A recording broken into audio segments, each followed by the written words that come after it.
Hello everyone and welcome to BAA211 Entrepreneurship. My name is Stuart Crispin and I'm going to be your unit coordinator for this subject in semester 2 of 2018.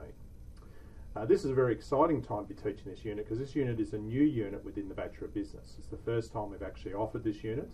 We previously had some units in entrepreneurship, but for a number of years we haven't been teaching in this space, and so I'm very excited to be back involved in teaching this subject and teaching this subject to you during the course of the semester. As I said, I'm going to be your unit coordinator for this semester, so I'll be responsible for putting together the content in the course and taking some of the face-to-face classes in Hobart and also the online workshops for this unit. A little bit about my background. I've been here at the university now for about 12 years. My teaching is in the areas of strategy and entrepreneurship, so I teach both undergraduate and postgraduate areas. My research is in the area of entrepreneurship, so I'm involved in a research group with people from the Tasmanian Institute of Agriculture here at the University of Tasmania, looking at innovation and entrepreneurial behaviour in the farming sector, so looking at how farmers can move beyond just producing fresh produce to actually being focused on producing high quality food products for the global marketplace. And so throughout the course this semester, I'll use a lot of the examples that I've been exposed to in my research through my teaching of this particular unit. Now in this unit, we're not going to make you entrepreneurs. I don't believe that you can just simply do a subject or read a book on entrepreneurship and suddenly become an entrepreneur. What we are going to do though is expose you to some of the concepts around entrepreneurship, and these are concepts that you may be able to use in your existing business practice, so if you're working for an organisation, or you might take some of these principles and use them when you're actually trying to start up a new business yourself. So I'm not guaranteeing that you'll be overnight entrepreneurship successes, but I do think we'll give you a baseline of principles that you might be able to use in a range of different contexts. Now the unit is being delivered across the state, and the way that we're doing this is that the content part of the unit, so what would have previously been your lectures, will be delivered electronically through Milo.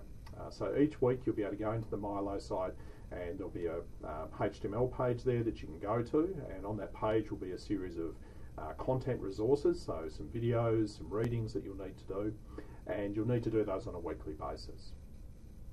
The content part of the unit is supported by weekly workshops. So these workshops will be delivered face-to-face around Tasmania and also online for those students who are studying by distance. And the workshops are really a chance for us to apply some of the concepts that we're looking at in the lectures into a more practical or real-world context, so applying them into practice. So in those workshops it's really important that you come along prepared to engage in activities and to participate in the class-based discussions with your peers.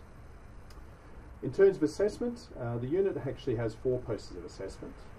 Throughout the course of the semester we will be doing a series of mini tests at the end of each learning module, so there are 4 modules in this unit, so you'll have 4 tests that you'll need to complete. And these tests are really designed to understand how you've picked up some of the core theoretical concepts that we've actually been looking at in the unit. The second piece of assessment that we'll be doing will be an essay. The essay is due just before the mid-year break. And the essay is really designed to get you to think about the role and function of entrepreneurship as a driver of economic growth, particularly in a context in a country like Australia, and what role that might play. The third and fourth assessment piece are actually linked. So you can't really do a unit in entrepreneurship without actually trying your hand at doing something entrepreneurial, so actually coming up with a new venture idea or a new proposal. And so what we'll be doing in assessment item 3 and 4 is working in teams to come up with a proposal for a new business venture, a new concept, a new idea that we might be able to take to market. Now you might choose to do this on something that you yourself have been thinking about, or through discussions with your teammates you might come up with a new idea or a new process. So the assessment on that venture proposal is broken into 2 parts. The first part is that you'll need to pitch your idea. Pitching is a very important part of the entrepreneurial process. You're often out there as an entrepreneur trying to convince people, stakeholders in the broader community, to get on board with your ideas, whether it's through working with you or it's investing in your business. You're always trying to get that support, and pitching becomes a really important part of that process of getting them to do that. The other part of that assessment, assessment item 4, will be a written report, so a new venture proposal where you outline for us what you think the new venture should be, the opportunities you're pursuing, and the way that you'll go about creating value and capturing that value with your customers. Now, there's more information about those assessment tasks contained in the unit outline, which you can access here from the Milo site. Also, there are specific tabs within the assessment area on Milo that will outline for you what each of those assessment tasks actually looks like. So go into the content area, have a look at those pieces of assessment. Now, in doing this unit, we are actually using a textbook. So this textbook here that we're using, textbook not surprisingly called Entrepreneurship. Now, I've actually organised for this book to be available for you in an electronic form. So when you go into the unit outline, you'll see there's details in the unit outline about how you access this book electronically.